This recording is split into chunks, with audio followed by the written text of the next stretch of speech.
دوای زیاتر لە یەک ساڵ نرخی زێر نزمترین ئاستی لە بازاڕەکانی جیهان و هەرێمی کوردستان تۆمار کرد.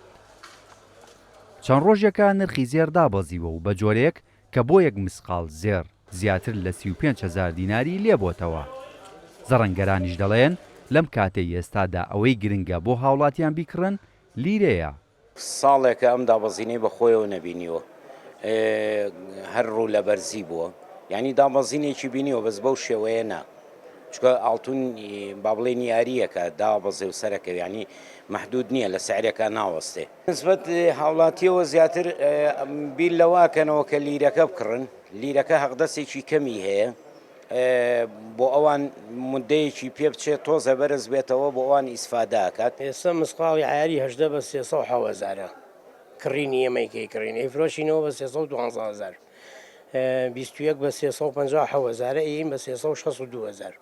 تقریبان لە ماوەی ئەم سێ مانگەیە 40,000 دینار دابەزیوە هەژدە، 21 تقریبان 50 بۆ 6,000 دابەزیوە، لیرە تقریبان 80,000 دابەزیوە. ئەگەریشە بۆ بەکارهێنانی بێ هەژدە و 21 بکڕێ، ئەگەریشە بۆ دانانی هەر وەکو خۆی وەکو هاڵتونەکە داینێ لیرە باشترە. لای بازار جوڵەیەکی تایە شتێکی باشە خەڵکی کڕێ و ماوەیەک لەمە پێش بازار زۆر واستا بوو. هۆکاری دابەزینی زێر عیلاقی بە بۆرساتی عالەمیەوە هەیە، مەش ئیش لەسەر بۆرسای عالەمیەکەین. هۆکاری شکەی نییە کەوا بازرگان بتوانێت دەرەقەتیەوە با دایبەزێنێ و سەری خاو یاری پێ بکە، ئەو شتانە نییە. شارەزایەکی بواری ئابووریش هۆکاری دابەزینی نرخی زێر لە بازاڕەکانی جیهاندا بۆ چەندین هۆکار دەگەڕێنێتەوە و دەڵێت ئەو دابەزینەی ئێستا هەیە بۆ ماوەیەکی کاتیە و ئەگەری هەیە لە داهاتوویەکی نزیکدا بەرز ببێتەوە.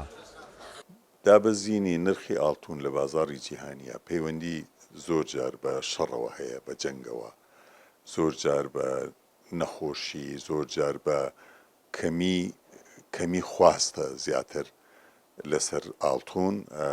ئەمە شەڕی ئۆکرانیا ئێستا لە ئارایەیە. لایەکی تر ئەم کۆبوونەوەی G7 گروپی حەوت کە کۆبوونەتەوە، ئەوەش ئەمەی هاتنی بایدن بۆ ڕۆژهەڵاتی ناوەڕاست و ئەوەی کە ئاڵتونی هەیە لە ئێستای نەیفرۆشێ